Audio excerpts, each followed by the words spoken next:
وَإِنَّ كُلًّا لَّمَّا لَيُوَفِّيَنَّهُمْ رَبُّكَ أَعْمَالَهُمْ إِنَّهُ بِمَا يَعْمَلُونَ خَبِيرٌ۔ ترجمہ، اور بے شک ان سب کو تمہارا رب ان کے اعمال کا پورا پورا بدلہ دے گا، بے شک وہ ان کے تمام اعمال سے خبردار ہے۔ وَإِنَّ كُلًّا، اور بے شک ان سب کو، یعنی تصدیق کرنے والے ہوں یا تکذیب کرنے والے، ان سب کو اللہ تعالیٰ قیامت کے دن ان کے اعمال کی پوری پوری جزا دے گا۔ تصدیق کرنے والوں کو ان کی تصدیق کی بنا پر جنت ملے گی، اور انکار کرنے والوں کو ان کے انکار کی وجہ سے جہنم نصیب ہوگی۔ بے شک اللہ تعالیٰ ان کے تمام اعمال سے خبردار ہے اور اس سے کوئی چیز پوشیدہ نہیں۔ اس آیت میں نیکیاں کرنے والوں اور تصدیق کرنے والوں کے لیے تو بشارت ہے کہ وہ نیکی کی جزا پائیں گے، نیز کافروں اور تکذیب کرنے والوں کے لیے وعید ہے کہ وہ اپنے عمل کی سزا میں گرفتار ہوں گے۔ فَاسْتَقِمْ كَمَا أُمِرْتَ وَمَن تَابَ مَعَكَ وَلَا تَطْغَوْا إِنَّهُ بِمَا تَعْمَلُونَ بَصِيرٌ۔ ترجمہ، تو تم ثابت قدم رہو جیسا تمہیں حکم دیا گیا ہے اور جو تمہارے ساتھ رجوع کرنے والا ہے، اور اے لوگوں تم سرکشی نہ کرو، بے شک وہ تمہارے کام دیکھ رہا ہے۔ فَاسْتَقِمْ، تو تم ثابت قدم رہو، یعنی اے حبیب صلی اللہ تعالیٰ علیہ وسلم، آپ اپنے رب عز و جل کے دین پر عمل کرنے اور اس کے دین کی دعوت دینے پر ایسے ثابت قدم رہیں جیسے آپ کے رب عز و جل نے آپ کو حکم دیا ہے، اور آپ کی امت میں سے جو آپ پر ایمان لایا ہے اسے بھی چاہیے کہ وہ اللہ تعالیٰ کے دین اور اس کے احکام کی بجا آوری پر ثابت قدم رہے۔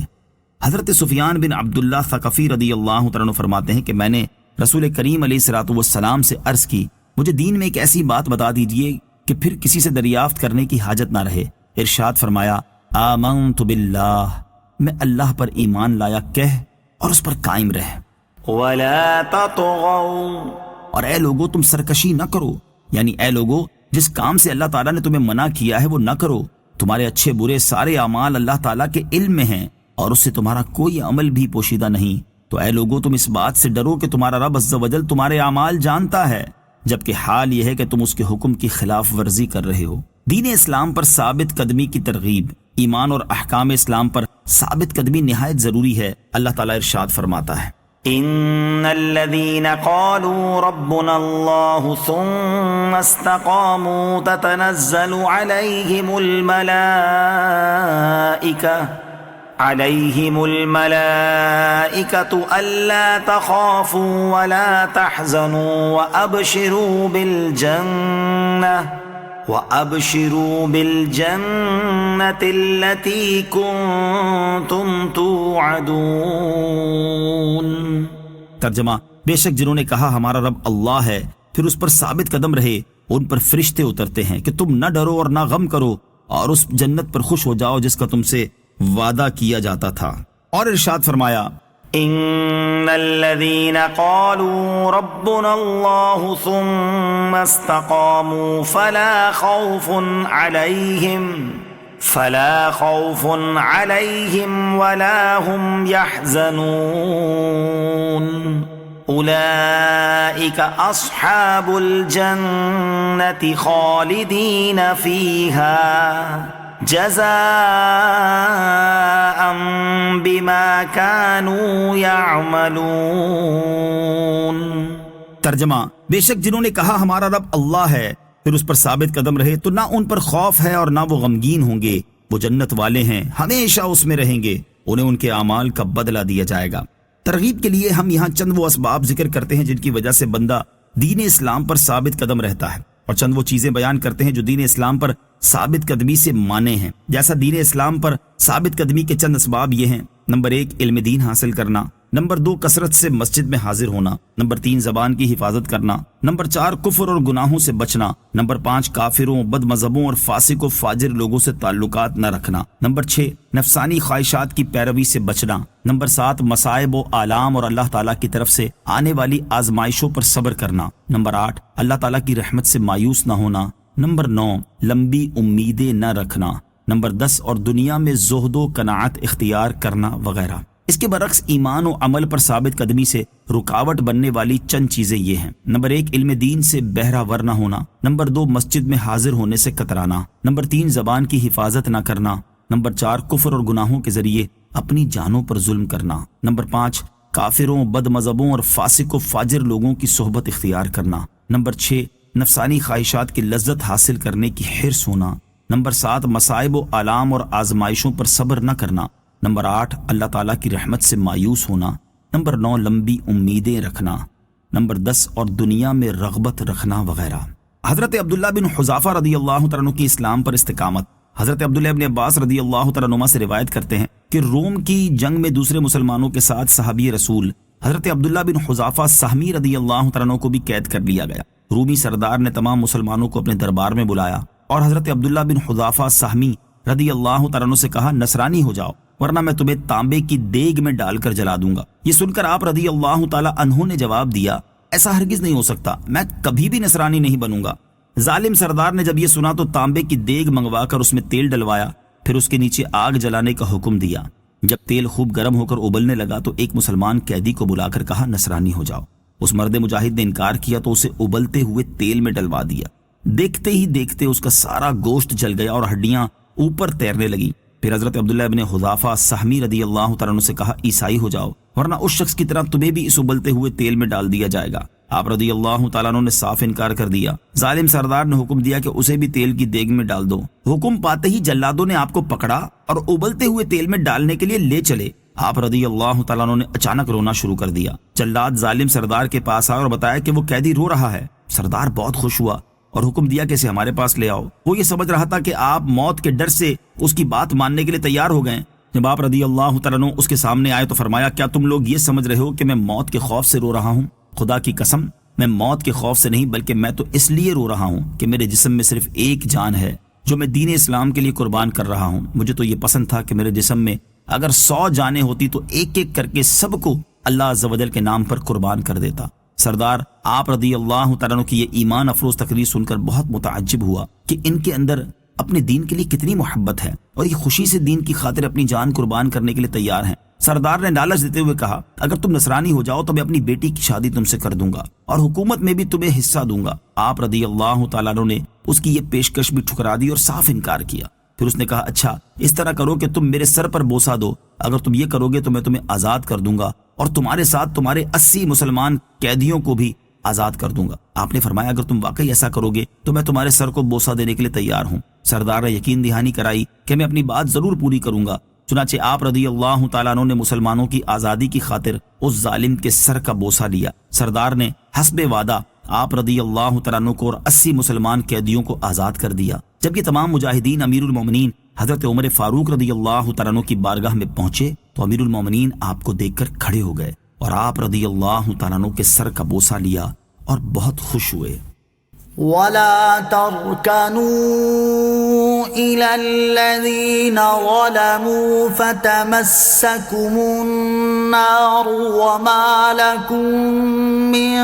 دُونِ اللَّهِ مِنْ أَوْلِيَاءَ ثُمَّ لَا تُنصَرُونَ۔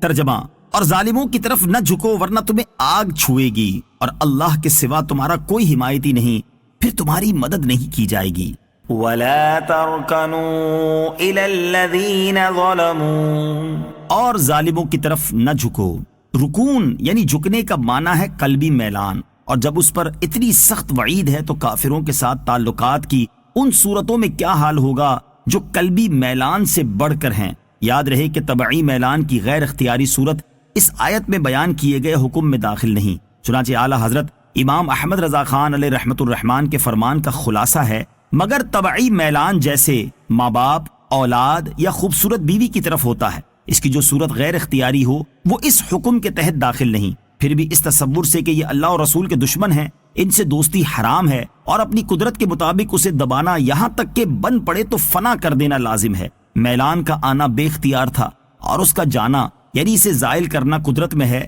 تو اس میلان کو رکھنا اختیار موالات ہوا اور یہ حرام قطعی ہے۔ اسی وجہ سے جس غیر اختیاری میلان کے مبادی یعنی ابتدائی افعال اس نے با اختیار پیدا کیے تو اس میں معذور نہ ہوگا، جیسے شراب کہ اس سے عقل زائل ہو جانا اس کا اختیاری نہیں، مگر جبکہ اختیار سے پی تو عقل کا زائل ہو جانا اور اس پر جو کچھ مرتب ہو سب اسی کے اختیار سے ہوا۔ خدا کے نافرمانوں سے تعلقات کی ممانعت، اس سے معلوم ہوا کہ خدا کے نافرمانوں کے ساتھ یعنی کافروں، بے دینوں، گمراہوں اور ظالموں کے ساتھ بلا ضرورت میل جول، رسم و راہ، قلبی میلان اور محبت، ان کی ہاں میں ہاں ملانا اور ان کی خوشامد میں رہنا ممنوع ہے۔ ظالموں کے بارے میں امام محمد غزالی رحمۃ اللہ تعالی علیہ فرماتے ہیں، ظالموں کے ساتھ عملی طور پر تعاون تو ظاہر ہے اور زبانی طور پر تعاون یہ ہے کہ وہ ظالم کے لیے دعا مانگتا ہے یا اس کی تعریف کرتا ہے یا اس کے جھوٹے قول کی صراحتاً تصدیق کرتا ہے، مثلا زبان سے اسے سچا قرار دیتا ہے یا سر ہلا دیتا ہے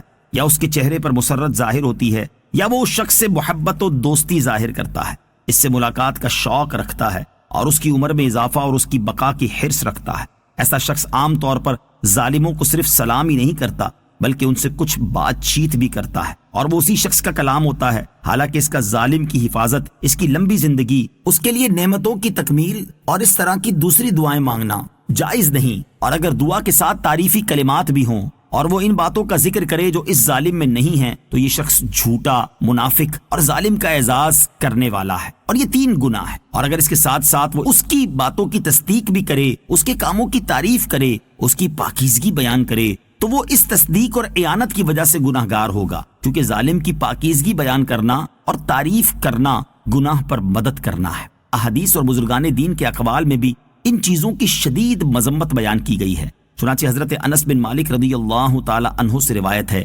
نبی کریم علیہ الصلوۃ والسلام نے ارشاد فرمایا، بے شک اللہ تعالیٰ اس وقت ناراض ہوتا ہے جب زمین پر کسی فاسق کی تعریف کی جاتی ہے۔ حضرت حسن رضی اللہ تعالی عنہ فرماتے ہیں، جو شخص کسی ظالم کے باقی رہنے کی دعا کرتا ہے وہ اس بات کو پسند کرتا ہے کہ اللہ تعالیٰ کی نافرمانی کی جائے۔ امام اوزاعی رحمۃ اللہ تعالی فرماتے ہیں، اللہ تعالیٰ کے ہاں اس عالم سے زیادہ ناپسندیدہ شخص کوئی نہیں جو کسی عامل یعنی ظالم گورنر کے پاس جاتا ہے۔ یہاں ایک اور بات یاد رکھے کہ بعض حضرات کا یہ نظریہ ہے کہ ہم اپنی دنیاوی ضروریات کی وجہ سے ظالموں کے اعمال پر راضی ہوتے، ان کی خوشامد و چاپلوسی کرتے اور ان کی ہاں میں ہاں ملاتے ہیں۔ اگر ہم ایسا نہ کریں تو ہمارے لیے اپنی دنیاوی ضروریات کو پورا کرنا دشوار ہو جائے۔ انہیں چاہیے کہ وہ علامہ احمد صابی رحمت اللہ تعالی علیہ کے اس کلام پر غور کر لیں۔ چنانچہ آپ رحمت اللہ تعالی علیہ فرماتے ہیں، ظالموں کے اعمال سے راضی ہونے میں دنیاوی ضروریات کو دلیل بنانا قابل قبول نہیں، کیونکہ اللہ تعالیٰ ہی بڑا رزق دینے والا، قوت والا اور قدرت والا ہے، اور جب حقیقی رازق، قوی اور قادر اللہ تعالیٰ ہے تو خود کو ظالموں کا دستے نگر سمجھنا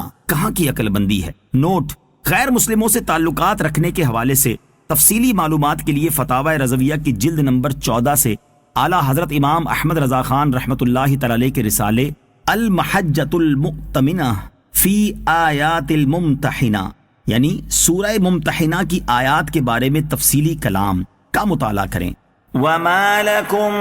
مِّن دُونِ اللَّهِ مِنْ أَوْلِيَاءَ، اور اللہ کے سوا تمہارا کوئی حمایتی نہیں، یعنی اللہ تعالیٰ کے سوا تمہارا اور کوئی مددگار نہیں کہ تمہیں اللہ عز و جل کے عذاب سے بچا سکے، اور نہ ہی کل قیامت کے دن تمہیں کوئی ایسا ملے گا کہ جو تمہاری مدد کر سکے اور اللہ عز و جل کے عذاب سے تمہیں بچا لے۔ ظالموں کے لیے نصیحت۔ علامہ علی بن محمد خازن رحمت اللہ تعالی علیہ فرماتے ہیں، یہ حال تو ان کا ہے جو ظالموں سے تعلقات اور میل جول رکھیں، ان کے اعمال سے راضی ہوں اور ان سے محبت رکھیں، اور جو خود ظالم ہو تو اس کا حال ان سے کتنا بدتر ہوگا وہ خود ہی غور کر لے۔ اور امام عبداللہ بن احمد نصفی رحمت اللہ تعالی علیہ لکھتے ہیں کہ ایک دن حضرت موفق رحمت اللہ تعالی علیہ نے امام کے پیچھے نماز پڑھی، اور جب امام نے یہ آیت وَلَا تَرْكَنُوا إِلَى الَّذِينَ ظَلَمُوا الی آخرہ تلاوت کی تو آپ رحمت اللہ تعالی علیہ پر غشی طاری ہو گئی۔ جب افاقہ ہوا تو ان سے غشی کی وجہ کے بارے میں عرض کی گئی تو آپ رحمت اللہ تعالی علیہ نے فرمایا، یہ سزا کا بیان اس شخص کے بارے میں ہے جو ظالم کی طرف جھکے، اور جو خود ظالم ہو تو اس کا کیا حال ہوگا۔ ہم ظلم اور ظالموں کے شر سے اللہ تعالیٰ کی پناہ چاہتے ہیں، اور ہر ظالم کو چاہیے کہ وہ اپنے ظلم سے باز آ جائے اور جیتے جی ان لوگوں سے معافی مانگ لے جن پر ظلم کیا، ورنہ قیامت کے دن جب ظلم کا بدلہ دینا پڑا تو انجام بہت دردناک ہوگا۔ جیسا کہ حضرت ابو ہریرہ رضی اللہ تعالیٰ عنہ سے روایت ہے، رسول اللہ صلی اللہ تعالیٰ علیہ وسلم نے ارشاد فرمایا، جس نے کسی کی عزت یا کسی اور چیز پر زیادتی کی ہو تو اسے چاہیے کہ اس دن سے پہلے آج ہی معافی حاصل کر لے، جس دن دینار اور درم پاس نہیں ہوں گے، اگر ظالم کے پاس نیک اعمال ہوئے تو ظلم کے برابر ان میں سے لے لیے جائیں گے، اور اگر نیکیاں نہ ہوئیں تو ظلم کے برابر مظلوم کے گناہ ظالم پر ڈال دیے جائیں گے۔ وَأَقِمِ الصَّلَاةَ طَرَفَيِ النَّهَارِ وَزُلَفًا مِّنَ اللَّيْلِ إِنَّ الْحَسَنَاتِ يُذْهِبْنَ السَّيِّئَاتِ ذَلِكَ ذِكْرَى لِلذَّاكِرِينَ وَاصْبِرْ فَإِنَّ اللَّهَ لَا يُضِيعُ أَجْرَ الْمُحْسِنِينَ۔ ترجمہ، اور دن کے دونوں کناروں اور رات کے کچھ حصے میں نماز قائم رکھو، بے شک نیکیاں برائیوں کو مٹا دیتی ہیں، یہ نصیحت ماننے والوں کے لیے نصیحت ہے، اور صبر کرو کیونکہ اللہ نیکی کرنے والے کا اجر ضائع نہیں کرتا۔ وَأَقِمِ الصَّلَاةَ، اور نماز قائم رکھو۔ اس آیت میں دن کے دو کناروں سے صبح اور شام مراد ہیں۔ زوال سے پہلے کا وقت صبح میں اور زوال کے بعد کا وقت شام میں داخل ہے۔ صبح کی نماز تو فجر ہے، جبکہ شام کی نمازیں ظہر و عصر ہیں، اور رات کے حصوں کی نمازیں مغرب و عشاء ہیں۔ نیکیوں سے مراد یا یہی 5 گانا نمازیں ہیں جو آیت میں ذکر ہوئیں، یا اس سے مراد مطلقاً نیک کام ہیں، یا اس سے سبحان اللہ والحمد للہ ولا الہ الا اللہ واللہ اکبر پڑھنا مراد ہے۔ شان نزول، حضرت معاذ بن جبل رضی اللہ تعالی عنہ سے روایت ہے کہ ایک شخص نے دربار رسالت صلی اللہ تعالی علیہ وسلم میں حاضر ہو کر عرض کی، یا رسول اللہ صلی اللہ تعالی علیہ وسلم، اس آدمی کا کیا حکم ہے جو ایک اجنبی عورت سے علیحدگی میں جماع کے سوا سب کچھ کرتا ہے؟ اس پر یہ آیت نازل ہوئی۔ پھر آپ علیہ الصلوۃ والسلام نے اسے وضو کر کے نماز پڑھنے کا حکم ارشاد فرمایا۔ حضرت معاذ بن جبل رضی اللہ تعالی عنہ فرماتے ہیں کہ میں نے عرض کی، یا رسول اللہ صلی اللہ تعالی علیہ وسلم، کیا یہ اس شخص کے ساتھ خاص ہے یا تمام مومنوں کے لیے ہے؟ نبی کریم علیہ الصلوۃ والسلام نے ارشاد فرمایا، نہیں، بلکہ یہ تمام مومنوں کے لیے عام ہے۔ نیکیاں صغیرہ گناہوں کے لیے کفارہ ہوتی ہیں۔ اس آیت سے معلوم ہوا کہ نیکیاں صغیرہ گناہوں کے لیے کفارہ ہوتی ہیں، خواہ وہ نیکیاں نماز ہوں یا صدقہ یا ذکر و استغفار یا اور کچھ۔ احادیث میں متعدد ایسے اعمال کا بیان جو صغیرہ گناہوں کے لیے کفارہ بنتے ہیں، یہاں ان میں سے چند ایک بیان کیے جاتے ہیں۔ نمبر 1، حضرت ابو ہریرہ رضی اللہ تعالیٰ عنہ سے روایت ہے، نبی اکرم علیہ الصلوۃ والسلام نے ارشاد فرمایا، 5 نمازیں اور جمعہ دوسرے جمعے تک اور رمضان دوسرے رمضان تک، یہ سب ان گناہوں کے لیے کفارہ ہیں جو ان کے درمیان واقع ہوں، جبکہ آدمی کبیرہ گناہوں سے بچے۔ نمبر 2، حضرت ابو سعید خدری رضی اللہ تعالیٰ عنہ سے روایت ہے، نبی کریم علیہ الصلوۃ والسلام نے ارشاد فرمایا، جس نے رمضان کا روزہ رکھا اور اس کی حدود کو پہچانا اور جس چیز سے بچنا چاہیے اس سے بچا تو جو پہلے کر چکا ہے اس کا کفارہ ہو گیا۔ نمبر 3، حضرت ابو ہریرہ رضی اللہ تعالیٰ عنہ سے روایت ہے، حضور پرنور علیہ الصلوۃ والسلام نے ارشاد فرمایا، عمرے سے عمرے تک ان گناہوں کا کفارہ ہے جو درمیان میں ہوئے،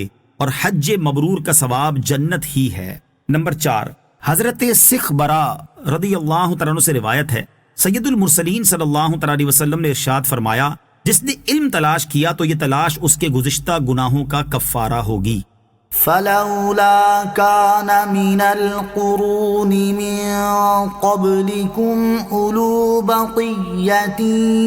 ينهون عن الفساد في الأرض إلا قليلا ممن أنجينا منهم واتبع الذين ظلموا ما أترفوا فيه وكانوا مجرمين وما كان ربك ليهلك القرى بظلم وأهلها مصلحون۔ ترجمہ، تو تم سے پہلی گزری ہوئی قوموں میں سے کچھ ایسے فضیلت والے لوگ کیوں نہ ہوئے جو زمین میں فساد کرنے سے منع کرتے؟ البتہ ان میں تھوڑے سے ایسے تھے جنہیں ہم نے نجات دی، اور ظالم لوگ اسی عیش و عشرت کے پیچھے پڑے رہے جو انہیں دیا گیا، اور وہ مجرم تھے۔ اور تمہارا رب ایسا نہیں کہ بستیوں کو بلا وجہ ہلاک کر دے، حالانکہ ان کے رہنے والے اچھے لوگ ہوں۔ فلولا كان، تو کیوں نہ ہوئے؟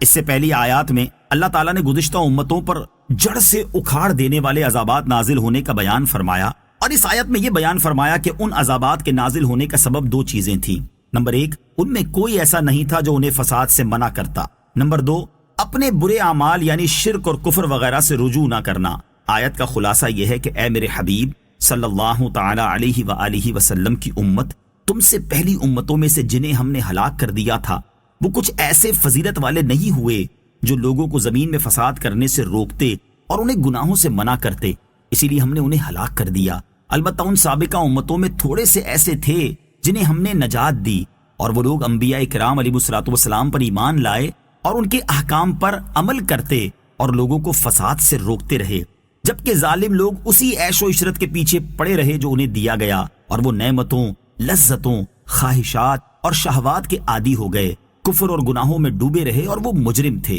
اولو بقیہ سے مراد علماء ربانی ہیں۔ مقصد یہ کہ گزشتہ قوموں کی عام گمراہی کا باعث یہ ہوا کہ ان میں علماء ربانی نہ رہے، اگر وہ رہتے تو اس طرح گمراہی نہ پھیلتی۔ عوام اس لیے مجرم تھے کہ بدکاریاں کرتے تھے، اور علماء اس لیے مجرم تھے کہ انہیں منع نہ کرتے تھے۔ اس آیت سے دو باتیں واضح ہوئیں کہ نیکی کی دعوت دینا اور گناہوں سے روکنا علماء کا منصب ہے۔ اگر وہ یہ فریضہ سر انجام نہ دیں گے تو وہ بھی مجرم اور مستحق کے عذاب ہوں گے۔ دوسری بات یہ معلوم ہوئی کہ شروع سے اب تک یہی ہوتا آیا ہے کہ زیادہ تر مال و دولت والے ہی غفلت میں پڑتے ہیں، اس لیے عمومی طور پر مالدار لوگوں میں دینداروں کی کمی ہوتی ہے۔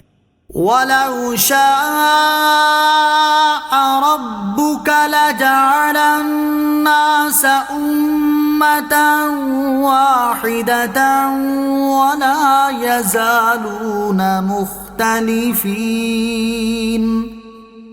إِلَّا مَن رَّحِمَ رَبُّكَ وَلِذَلِكَ خَلَقَهُمْ وَتَمَّتْ كَلِمَةُ رَبِّكَ لَأَمْلَأَنَّ جَهَنَّمَ مِنَ الْجِنَّةِ وَالنَّاسِ أَجْمَعِينَ۔ ترجمہ،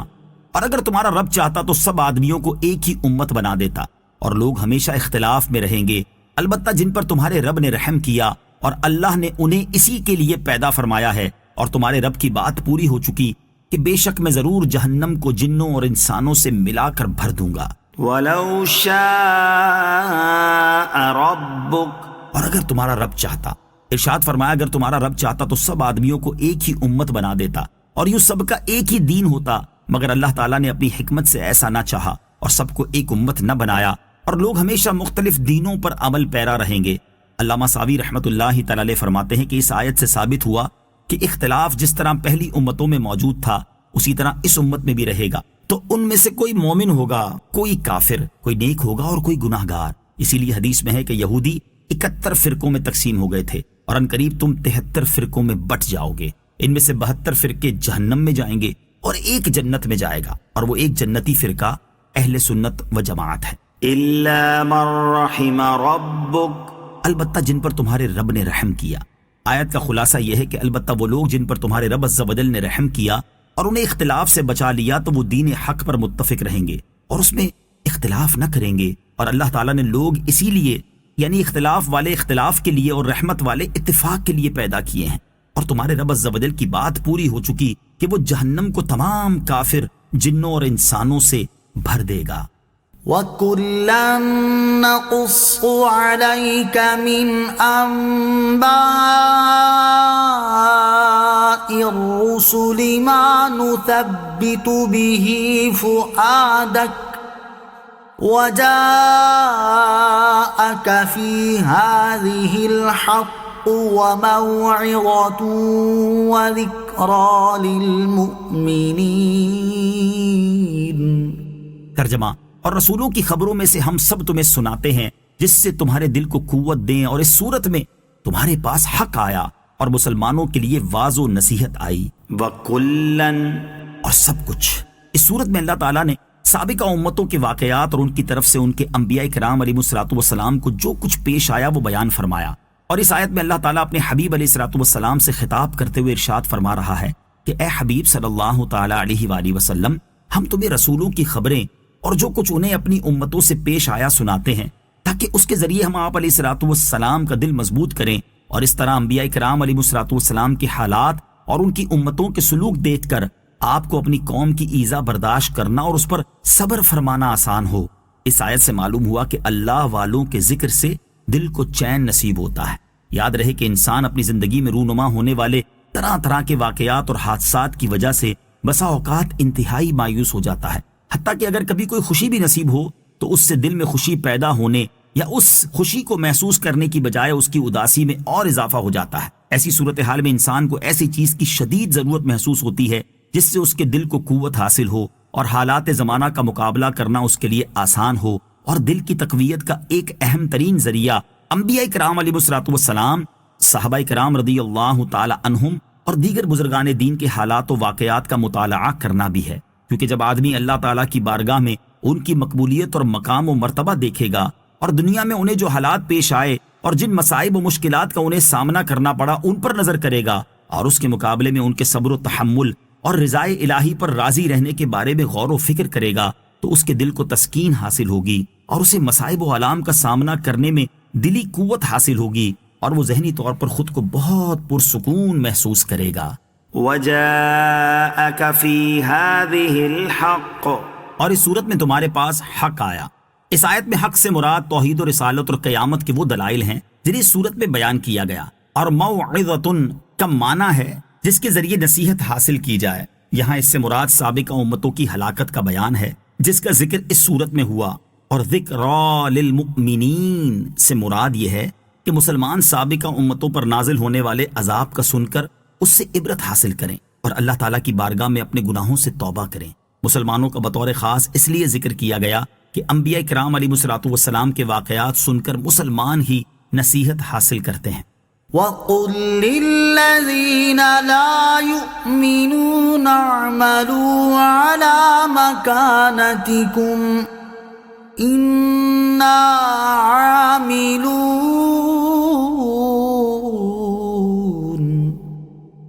وَاعْتَظِرُوا إِنَّا مُنتَظِرُونَ۔ ترجمہ، اور تم ایمان نہ لانے والوں سے فرماؤ تم اپنی جگہ کام کیے جاؤ، ہم اپنا کام کرتے ہیں، اور تم انتظار کرو، بے شک ہم بھی منتظر ہیں۔ وقل، اور تم فرماؤ۔ اس آیت میں وعید اور غضب کا اظہار ہے، اور آیت کا خلاصہ یہ ہے کہ اے حبیب صلی اللہ تعالی علیہ وسلم، آپ ایمان نہ لانے والوں سے فرما دیں کہ جو کام تم کر رہے ہو وہ کیے جاؤ، ان قریب تم اس کام کا انجام جان جاؤ گے، اور ہمیں ہمارے رب عز و جل نے جس کام کا حکم دیا ہے ہم وہ کرتے ہیں۔ وَانتَظِرُوا، اور تم انتظار کرو، یعنی تم اس کا انتظار کرو جس کا شیطان نے تم سے وعدہ کیا ہے، ہم بھی اس کے منتظر ہیں جو تم پر لازم ہوگا، یعنی دنیا یا آخرت میں اللہ تعالیٰ کی ناراضی اور اس کا عذاب۔ وَلِلَّهِ غَيْبُ السَّمَاوَاتِ وَالْأَرْضِ وَإِلَيْهِ يُرْجَعُ الْأَمْرُ كُلُّهُ فَاعْبُدْهُ وَتَوَكَّلْ عَلَيْهِ وَمَا رَبُّكَ بِغَافِلٍ عَمَّا تَعْمَلُونَ۔